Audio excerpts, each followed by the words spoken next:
webinar, How to Build a Resilient Mindset. It's lovely to have you here. We're still waiting for people to come on, and while we wait for people to come on, let me introduce you to the wonderful Annie Tibbett, who will be managing our chat for today and helping me with the polling. It's great to be here. So you'll see her little screen light up whenever Annie talks. She's absolutely fantastic. Now, the thing I need to tell you about Annie is that she does have a magic wand underneath her desk, which allows her to solve any technical problem. So we're going to be using polls today. And if you have any technical issues at all with your polls, then I want you to hop on chat and let Annie know, and Annie will pull out her magic wand and resolve them. Isn't that right, Annie? That's right. Give me a shout early on if you can't access polls, and I'll also put a few basics in the chat for any tips initially if that comes up. Wonderful. So what we're going to do is hop on without further ado as a reward to everyone who came in on time. I can see there are still people joining us. Welcome, but we're going to jump on with the content of how to build a resilient mindset. So let me just share with you where the content for this session is coming from. Some of you know this, but some of you don't. I have spent the last 3 years of my life traveling around the world, interviewing 50 people who have faced 50 different kinds of trauma, but all of whom have one thing in common, and that is that they're all thriving. So they're not just resilient, they're thriving. The difference between resilience and thriving is that they have bounced forward. They're stronger than before. And what I wanted to understand was whether these people had been using the same resilience strategies to thrive. And the answer is yes, they're all using the same 9 resilience strategies. And these are strategies that you and I can apply in our lives to thrive every day. And I write about them in my new audiobook, 9 Secrets to Thriving, that I know some of you have already downloaded and given me feedback on and done reviews on Audible and everything. So thank you for that. But let me launch a poll. So the first poll that I want to launch today is, do you believe that resilience is something you are born with, or is it a skill you can develop, or do you think it's a bit of both? So cast your vote now. As I've said, any technical issues, hop onto chat and let Annie know. But we've got lots of votes. People are jumping straight in. There's a clear winner so far. Just going to give you another few seconds to vote for whether you believe resilience is something you are born with, or is it a skill you can develop, or do you think it's a bit of both? Okay, let me end the poll and share the results. You'll see there that 64% of you have said that you're born with a resilient setting, but you can increase resilience through various practices, and that is absolutely right. So let me just be clear. We do inherit our resilient setting from our parents. So your resilient circuitry is placed here, just at the left temple of your brain, and you do inherit that from your parents, but that is not even half the story. Because just like press-ups build your deltoid muscles, you can change that resilient circuitry by adopting various practices. And I am going to share with you the 5 key practices for building that mental resilience, those mental resilience muscles that I learned from my research with these phenomenal thrivers. Hello to all of the additional people who have just joined us. Very welcome to How to Build a Resilient Mindset. So time for another poll, I think. Let's jump into resilience in retrospect. I'm always really interested in the answer to this question. So what I'd love you to do, please, is think of a time in your life when you overcame a difficult episode. Score yourself out of 10 for how resilient you felt at that time. So imagine you're right in the middle of that difficult time. Score yourself out of 10 for how resilient you felt at the time. Now score yourself out of 10 for how resilient you see yourself in retrospect. And what I want to know is whether you see yourself as more resilient looking back now than you felt at the time. So cast your vote. Let's see what comes through. Hello to the additional people who are joining us. Welcome to the Resilience webinar. Right, so some of you are still to cast your votes. Just going to give you another 5 seconds to cast your votes, if you will. Do you see yourself as more resilient looking back now than you actually felt at the time? Right, so let's end the poll and just share the result. And you'll see there a whopping winner. 86% of you said that you see yourself as more resilient looking back than you actually felt at the time. And Annie, that fits with what we hear on a lot of these webinars, and it certainly fits with the feedback that I got as I was carrying out this research. So you said, 86% of you said, I feel more resilient looking back. When I've asked this question now thousands and thousands of times, what I find is that over 75% of respondents always say that they see themselves as more resilient looking back. And that's because resilience is built by the choices that we make in this moment, and then in the next moment, and then in the next moment. It's not like we wake up after trauma or tragedy or a difficult work situation and have become more resilient. But because we consciously choose how we're going to respond, that builds this wonderful resilience circuitry. And so when I talk about these 5 key tips for building mental resilience, these are practices that I really want you to engage with today, tomorrow, next week, and next month, so that you build your resilience. Let me introduce you to this incredible man. Hello, everyone who's joining the webinar. Thank you for popping in to see us. This man is Joseph Ubelkas, and he was one of the 50 thrivers whom I interviewed on my journey of over 35,000 miles around the world. And I smile whenever I see him. He is one of the most inspiring human beings I think I've ever met. But Joseph's story is this. He was 24, he'd set up an IT consultancy, he's Dutch, his father was Moroccan, and he went to work for a Dutch company in Morocco who needed someone who was bilingual, who could speak both Dutch and French. And so Joseph turned up in Morocco at work one day to find gun-wielding customs officers in the yard. For those of you who've listened to my audiobook, 9 Secrets to Thriving, you'll know his story. So he goes up to one of the customs officers and says, what on earth is going on here?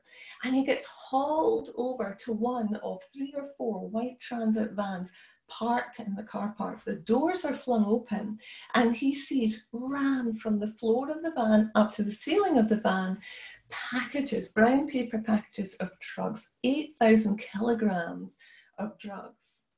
Before he knew where he was hauled off to the local police station, and then within 24 hours he was put in a cell. Now he was initially told he would be going home, but within 2 months he was sentenced to 10 years in a Moroccan prison for importing drugs, a crime he did not commit. Now, he said the first time when the sentence came through, he couldn't believe it. He was so angry, and his mum was getting the Dutch authorities involved to try and lodge an appeal. But ultimately, that appeal was unsuccessful, and the commander of the prison came to Joseph and said, you will be spending the next 10 years of your life in prison for a crime you didn't commit. Can you imagine how that must have felt? And when Joseph was talking to me about it, he said, Emma, in that moment when I realized all of my appeal chances were over, he said, something happened. In that moment, I decided that they could lock up my body, but they weren't going to take away my inner freedom. They weren't going to take away my mental health. I was going to make sure that in those 10 years in prison, I was going to thrive. Now, let me just be clear. This was no easy ride for Joseph. They call these cells in Moroccan prisons sardine cans because there are 20 to 25 people in a cell, and they lie head to toe asleep on the filth and the excrement at night with cockroaches and rats. And Joseph had already experienced 3 months of that before his appeal was unsuccessful. So he knew what was in store. But he said, in that moment, Emma, I knew I had a choice. I couldn't change what was happening, but I could change my response to it. And he is one of 50 people who have inspired me to really exercise that choice to thrive no matter what is going on, whether I get a challenging email from a client or a colleague. And I know some of you are coming from a school background, whether you get a challenging email from a parent. Whatever happens, you have a choice in how you respond. And he, I think, is a poster boy for that. So time for another poll, I think, Annie. Let's launch this poll on repetitive thinking. So my question for you is, what percentage of the thoughts you think today are the same as the thoughts you were thinking yesterday? So how much of our thinking is just on repeat day in, day out? Is it 20%? Is it 50%? Is it 65%? Or is it 90%? What do you think? So I find it fascinating seeing how I know, and it's different every time. varies. It's just, and actually what's interesting about the way you're all voting today is there's a pretty even spread, isn't there, Annie, across, certainly across 3 of the answers. So I still... Go on, sorry. Sorry, say that again. If anyone's struggling to see the polls, it looks like everyone is managing to, which is really good. But any problems, just do shout for those of you just joined. Excellent. So I know not everyone has had a chance to vote, but let me just, in the interest of time, end the poll. So the majority of you, almost half of you, said that 50% of your thinking, now today is the same as yesterday, but there were some of you who were really smart, because you said that 90%, that's 90% of the thoughts you have today are the same as the thoughts you had yesterday, and you are right. Now, if you're not terrified by that figure, then you haven't allowed it to sink in. To be fair, some of those figures are natural. So our autonomic and our automatic systems, you don't want to look at your shoelaces and think, what on earth do I do with these today? You automatically know how to respond to that. You have a subconscious response. The same when you get in the car to drive, assuming you can drive. But 90%, what that tells us, according to the research study, is that we get caught in our belief systems and we respond the same way to the same behavior from that person. We have the same beliefs about ourselves, the same disempowering core beliefs, and we respond in the same way all the time. Let me tell you this, that is not what these thrivers were doing. They weren't responding subconsciously or unconsciously to the events of their lives. They were all different. What they were doing was they were choosing to respond. They were responding consciously, like Joseph Ubelkas. He was responding consciously to the plight that he was in. So that's not one of the 5, but that is the foundation of how do we become mentally resilient. We get to understand that if we don't consciously exercise the choice, we just repeat the patterns day in, day out. So please start to be present, start to notice your thinking about a person, yourself, a situation, an event, or the potential in your future. There was a wonderful rock star psychologist called Albert Ellis, now dead, but he'd be, I think, about 107 by now if he was still alive. He was still seeing 16 patients a day when he was 96 years old. He was phenomenal. And he coined the ABC model. It's an acronym where A stands for the activating event, the thing that happens, and B stands for our belief or our thinking about the activating event. And C stands for the consequence, how we feel or how we respond to that activating event. So let me give you an example. I know a couple of you who are on this webinar. So let's imagine Irene, if you're there, that Irene suddenly switches on her video and starts screaming down the lens at me, Emma, you are talking complete and utter rubbish. I do not agree with a word that you're saying.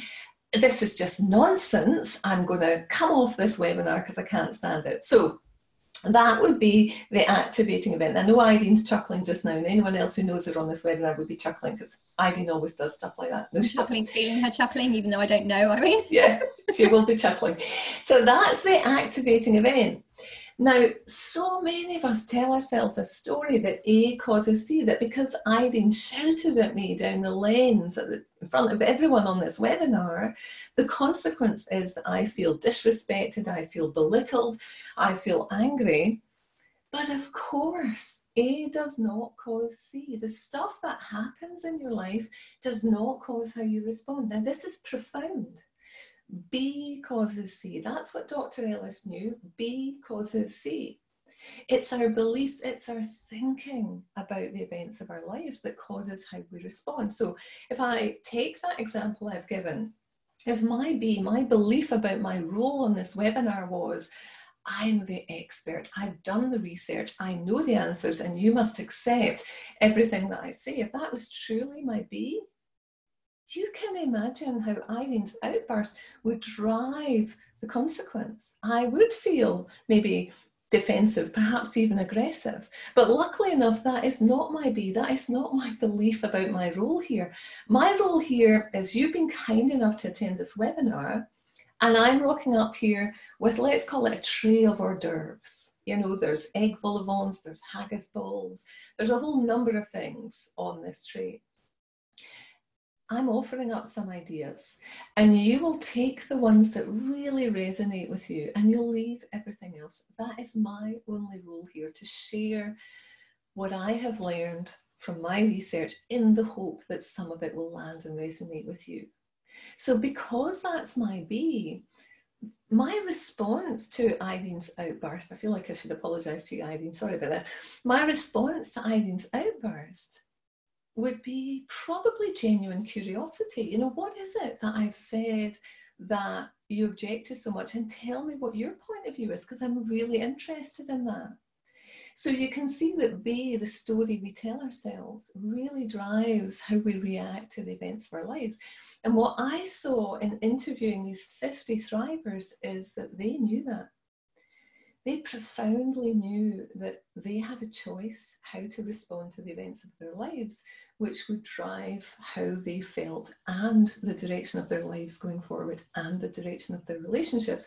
So what I'd love you to do is to hop on to chat and just share what gets in the way of constructive thinking. So what prevents you from being able to respond constructively to the events of your life? So Annie will probably type up a prompt or two, but please share. Yes, Annie. Just to, because you ruined that for me. I said no names are mentioned. Everything's totally confidential. Poor Irene. That's true. I won't, but Irene. Afterwards going, apart from right now, because she knows Irene. Exactly. So even Irene, if you hop onto chat, we will not credit any of the responses to you. She was chuckling away. She's just She is the most generous-hearted soul, and so I knew she would take it in good part. My finger was hovering over the allowed to talk button. It was almost too tempting, but I resisted. So what gets in the way of your constructive thinking and how you choose to respond to the events of your life, and what do you think is within your control? Hop onto chat and just share some of those thoughts or insights with Annie, if you will, please. Meanwhile, let me talk to you about this amazing woman, one of my 50 thrivers, these 50 interviewees. Her name is Kia Sher, and Kia was married to Alan. And Alan and Kia had a 13-year-old daughter called Naomi. And Alan and Naomi were going off to Mumbai on a meditation retreat with the Synchronicity Foundation, and Kia wasn't able to go. She was staying at home in Florida to look after her mum. And on the Wednesday, Alan and Naomi were already in Mumbai. On the Wednesday, Kia was making tea for her and her mum to sit down and watch Oprah Winfrey, of all things, when a call came through. And the call was from one of the women who was in Mumbai on the retreat. And she just had time to say that terrorists had taken over the Oberoi Hotel in Mumbai, where Alan and Naomi and the others were staying. Now, Kia told me during this interview that she fell to her knees when she got the news. And of course, she was hooked on CNN for the next 2 or 3 days, just trying to get whatever news she could about those attacks. She couldn't get any news directly from the authorities in Mumbai or those on retreat. And it was Friday morning when the news came through that both Alan and Naomi had been murdered in the restaurant of the Oberoi Hotel. Now, every time I share that story, it really moves me deeply, and I can't imagine even surviving in the face of that. But when I interviewed Kia, sitting across from me was this calm, balanced, wonderful, profoundly peaceful person. And as with all of the thrivers, she had been through our assessment about whether she was actually thriving or simply surviving. She was definitely thriving. And so I wanted to know, how do you thrive after something like that? And I write about, or I talk about the insights that she shared with me during that interview. And there's one in particular I want to talk about here, because it's really relevant to the choices we make about building mental resilience. And what Kia told me was that 2 or 3 weeks after the deaths of Alan and Naomi, she was asked to attend a news conference. And she agreed as a favour to the Synchronicity Foundation. And there were hordes of journalists at this news conference. I'm sure you'll all remember the Mumbai terrorist attacks at the time. And one of the journalists in that room asked her how she could ever forgive the terrorist who had murdered her husband and child. And what she said in response is what profoundly moved me. What she said in response was, there is nothing to forgive.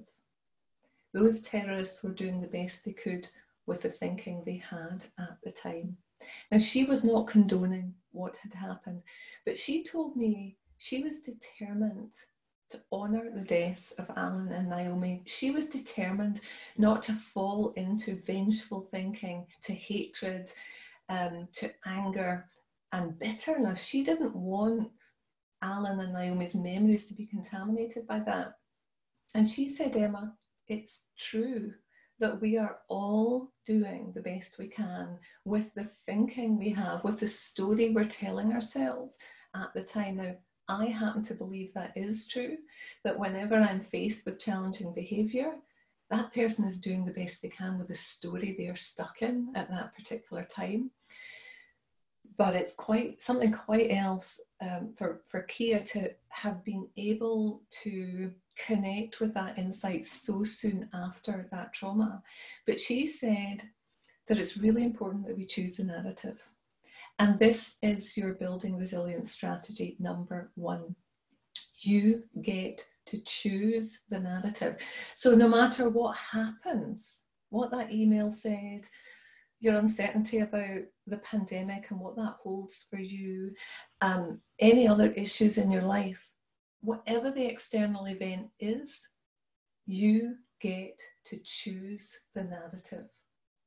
And if you choose the story, the B block, it determines how constructively you are able to respond to the event, how creative your thinking will be about the future, how calm you will feel, how at peace you can feel. In short, whether you're able to thrive in the face of challenge. And I have to say that Kia inspires me every single day. Whenever I'm faced with a challenge, I stop. And if I've been triggered by it, if I feel angry or unhappy or defeated by it, I stop. And I ask myself, what story am I telling myself about this? And how can I shift that story, shift that narrative so that I can be stronger, I can be braver, I can be more creative, I can be more robust in the face of what happened. And actually, it just happened this morning. I got some news that was disappointing. And I just chose a different story. You know, they're entitled to feel that way. They're doing the best they can with the thinking they have. And it really, really shifts you into a thriving state. So first habit for building mental resilience is you take control of the narrative. Remember that statistic, 90% of your thinking today will be the same as the thinking yesterday, unless you take control of the narrative and shift it to get the best out of yourself in response to the situation. So Annie, I can see the chat has been going crazy. So can you share a couple of insights that we've had from those on the webinar, please, or questions? Yeah, so what gets in the way of constructive thinking for you? We have poor self-belief, other people's negativity, ignorance, strong emotions, or not understanding what's actually driving our beliefs. So if we don't know the unconscious beliefs, we can't address them. Now, one thing someone has said, and she said that you'll probably remember this, we've been familiar with it. She said it's all about how you deal with the impact, which obviously you've said. And they said they use an old tool called a bell jar. Oh yes, yeah. Giving credit to Jack Black, who introduced us to the bell jar. My version of it is the blurting screen, does the same thing. So for those of you on here who have no idea what a bell jar, a blurting screen is, it's a neuro-linguistic programming technique. So let's imagine that you're in a meeting with someone who really triggers you, who really presses your buttons, and they're off again in that negative way that they do. What you can do is imagine either a whole bell jar comes down over you, and so all of their blurt, as I call it, is coming at you, but it's sliding down the outside of the bell jar. For me, it's a blurting screen. So I have a blurting screen there, and it slides down the outside of the blurting screen, and it really creates effective distance between you and the demotivating energy of that other person. I mean, some others might call them a drain. You know, there are drains and radiators. I hear that language a lot. I choose not to, because I know they're doing the best they can with the thinking they have. I just don't want it to affect my energy. So that's a brilliant example. In fact, all the examples, Annie, were absolutely brilliant and spot on. You know, our beliefs about ourselves. I do a lot of coaching, and one of the main areas of work I do is working on people's disempowering core beliefs, which is what my whole first book was about. And for those of you who don't know, you can hop on to emmagibell.com at the moment and get a free PDF download of my first book. But there's a process in there for really getting to those disempowering core beliefs and shifting them, so that if this is your brain, you have a neural pathway with your old disempowering core belief. You want to create a new neural pathway with an empowering core belief. And that really shifts that old thinking into new empowering thinking, which is essentially giving you a new, fresh, constructive B block that produces a different consequence, a different outcome. But I heard from every single one of the thrivers that that's what they were doing. And those are all brilliant suggestions. So thank you for that. Thank you, Annie. Let's hop on to our next poll. So let me just launch this poll. I need to stop sharing first of all. And the question I have for you is, how many days do you think it takes to begin to change your brain to reflect new ways of thinking about a situation? Do you think it takes 93 days? Does it take 60 days? Does it take 22 days? Or does it take 5 days? How many days do you think it takes to begin to change your brain to reflect new ways of thinking about a situation? So about half of you voted. Just waiting for those figures to go up. How many days do you think it takes to begin to change your brain to reflect new ways of thinking about a situation? I'm glad that one in particular is in the minority. Absolutely. I'm glad that one is losing. Okay, so most of you have voted. We'll just end the poll and share the results. You'll see the clear winner there is 5 days. And I, for one, am over the moon about that, because that is technically the right answer, but I have a little bit of a caveat. So let me share the research first of all about why 5 days is technically the right answer, but that we need a bit more information as well. So there was a wonderful researcher I write about in my first book called Pascal Leone, and he was from Harvard, and he and his researchers did at the time, groundbreaking piece of research. And what they did was they got two groups of students, and the first group of students were asked to sit at a piano and play a 5-finger piano tune. So they were pinky through to thumb for 2 hours a day for 5 consecutive days. Before the beginning of the 5 days, each was placed under a transmagnetic coil to measure the part of the motor cortex here that controlled their dominant hand, and again were placed under the TMS coil at the end. What the researchers were looking for was the extent to which that part of their motor cortex that controlled the right hand had grown during the repetitive activity carried out over the 5 days. But the second group of students were asked to simply sit on a piano stool with their hands on their lap. They were not allowed to move a single digit, but simply to imagine playing that same 5-finger piano tune, pinky through to thumb, for 2 hours a day for 5 consecutive days. They too were placed under a TMS coil at the beginning and at the end of the experiment. And what the researchers were looking for was to understand how plastic or neuroplastic this motor cortex was, both when you're physically carrying out an activity and when you simply imagine carrying out an activity.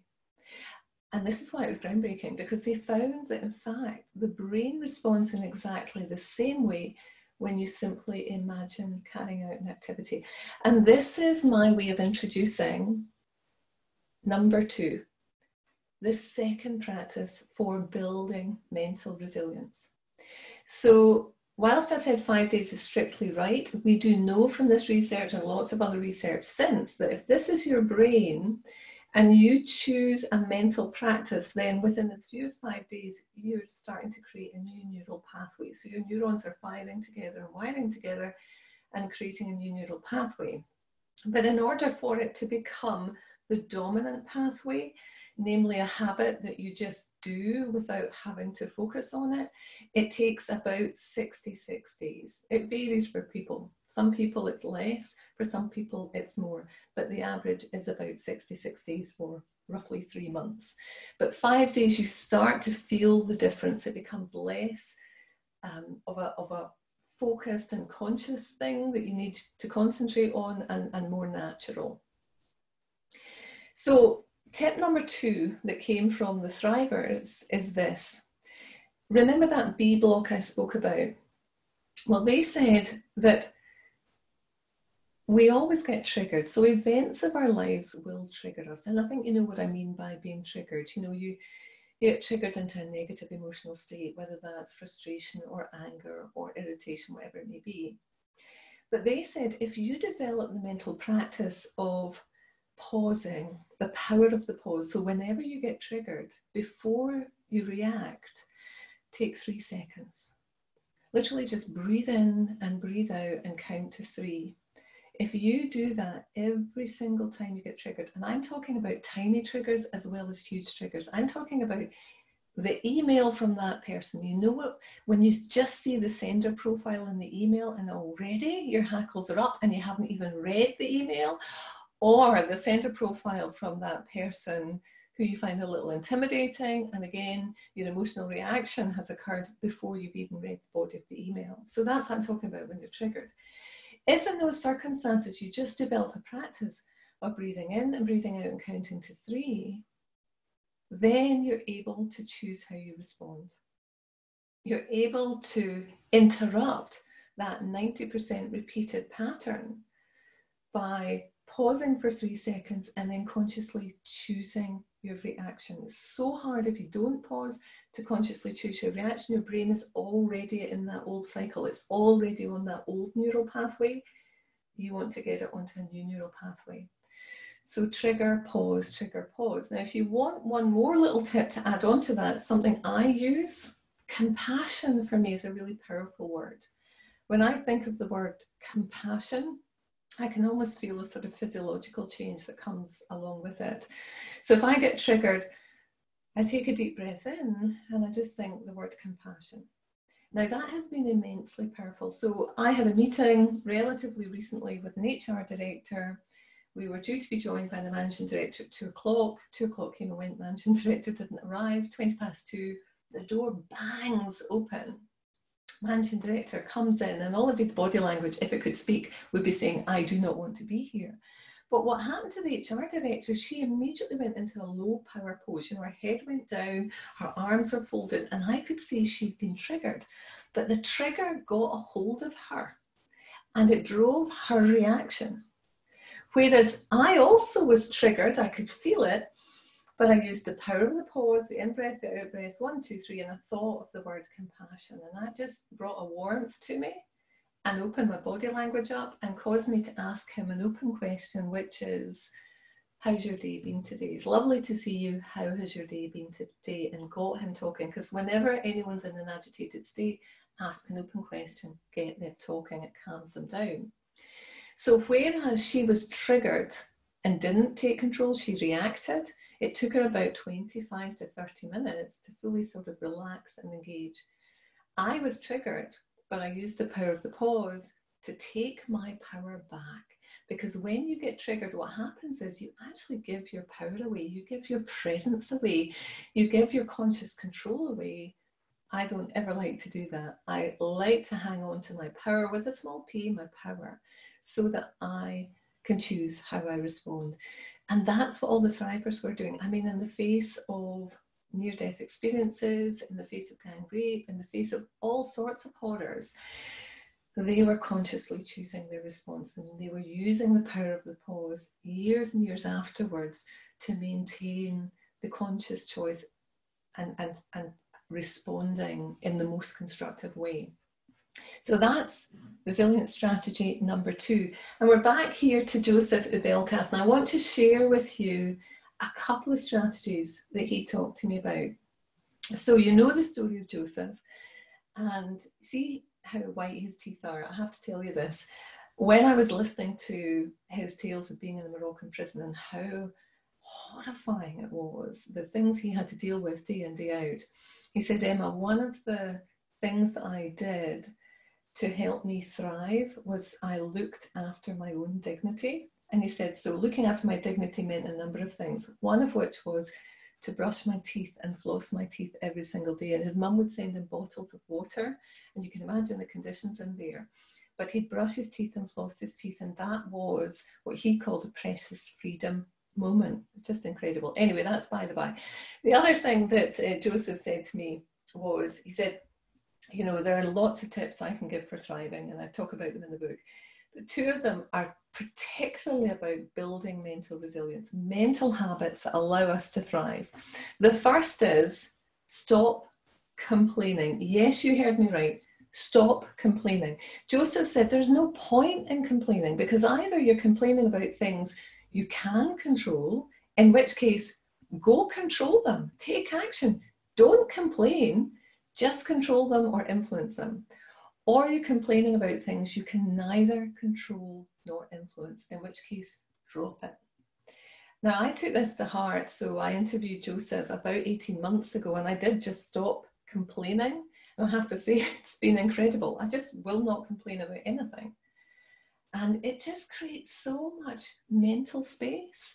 And when you see what happens to the brain when you're complaining, you would stop doing it in a heartbeat, because it reduces your creativity, it increases your stress. It has a physiological impact too, in that it shortens your breath. It's also not that great for others to be around, frankly. You know yourself if you've got complainers in your environment. So is that going to be your mental resilience strategy that you're going to prioritize? Just stop complaining. The second tip that I want to share with you that Joseph shared with me is this idea about really focusing on your thinking. And I want to explain this by reference to an analogy that the wonderful Dr. Amy Johnson shared in her book. And if we think about thoughts being like buses, so they just go around all day long in your head. Imagine you were at a bus stop and you wanted to go north, but a bus came up and the destination board was taking you south.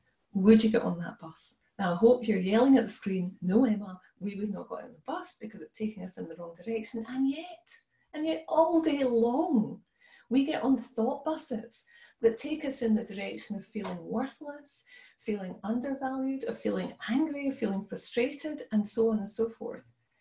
And so many of those buses are about things we cannot change, things from our past, things that may or may not happen in our future. There is a Harvard medical research study, again, I write about it in my first book, carried out in 2010, the most exhaustive study of its kind at that time, that says that 2/3 of our thinking, 65% of our thinking, is either negative or redundant. So we're worrying about stuff that happened in the past, or we're fretting about stuff that may or may not happen in the future. Does that resonate with you? I hope you're nodding. 2/3 of your time, your thinking is spent on buses that are looping round and round and round when you can't control or influence the things any longer. And what Joseph was saying to me is, in prison, I could have been lost in thinking about things I couldn't control, the injustice of the situation, the conditions I was having to face, the fact that I was thousands of miles away from my family and they couldn't visit me, and on and on and on.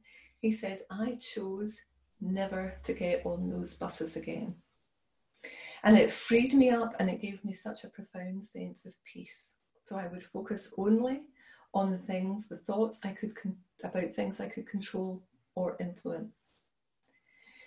Now, often I'm asked, well, how do you get on a bus, off a bus, I should say. You know, if you're on a bus, if you're on thinking, it might be repeated thinking about things you can't control or influence and they're negative.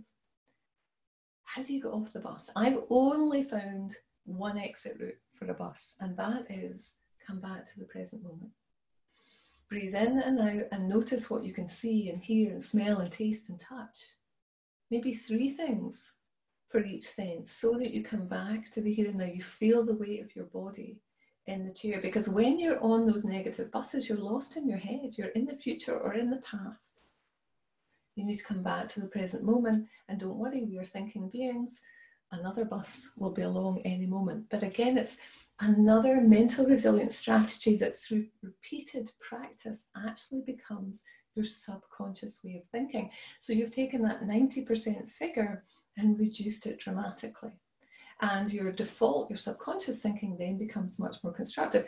So is that going to be the building mental resilience strategy that you choose? So we've done 4 so far. We have got choosing your narrative. We have got the power of the pause. We have got stop complaining. And we've got really focus on things you can control and influence. And the final one is built around the story of this incredible guy, Jaap Bracers. So when Jaap was 19, in fact, no, sorry, he was 21, and he's standing at the seaside in Portugal, big waves coming in. It was a surfer's paradise. And he said to me, there were a couple of women up the beach from him, and he wanted to impress them. So he's about to dive in. This big, huge wave comes, and he dives in right into the middle of the wave. But the weight of the wave pushed him down with such force that his head banged on the seabed. And he said he heard rather than felt his neck break. And his body floated up to the surface of the water, but he was face down. And he said, Emma, in those moments, I could feel the salt water seeping into my lungs, and I could hear the laughter and the shouting of all of the people around me, but I couldn't attract their attention. And I thought I was going to die. And he said, your life really does pass before you. And he didn't like what he was seeing. But then a wave came and it flipped him over, and he was able to gasp at the air. And he survived. And he's lying in a hospital bed in Portugal. This hospital was a place where many diving accident victims rehabilitated. And he said because of that, a lot of the nurses were inured to the cries of the patients in the hospital. They just literally ignore them, come in, check the vital signs, and go out again. And during his rehabilitation, a lot of the medics were saying, this is what will probably happen. You'll probably not get feeling above your C5 or your C3. You'll probably be paralysed from the chest down with very limited movement in your arms, or you'll probably be paralysed from your neck down. And he said, I don't want to know what is probable. I want to know what is possible.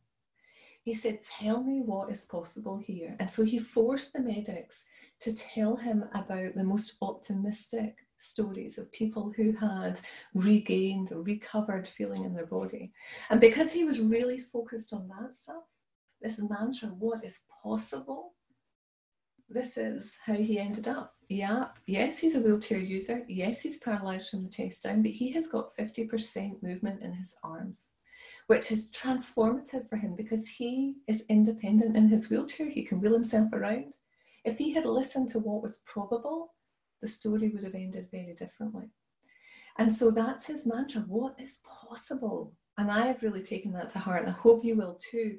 When you're faced with an issue, don't ask what's likely, ask what is possible. If I really push the boundaries here, what is possible? He met and married his sweetheart, Evelyn. And Evelyn had never known Jaap before his accident. She had been a dance instructor, and what Jaap wanted to give her on their wedding day was the opportunity to dance in the traditional way, cheek to cheek. And when he mentioned that to friends, they said, don't be ridiculous, you're a wheelchair user, you can't do that. But he just said, what is possible? And he involved a friend in that, imagining what is possible. So that on his wedding day to Evelyn, after the ceremony and the meal, the band strikes up, and Jaap wheels up to Evelyn, and he asks her to dance. And when she says yes, he pressed a button on his wheelchair. This always gets me. He pressed a button on his wheelchair, and a harness lifted him up, so that for the first time in their relationship, they were looking into one another's eyes, and they danced. That is the power of asking what is possible.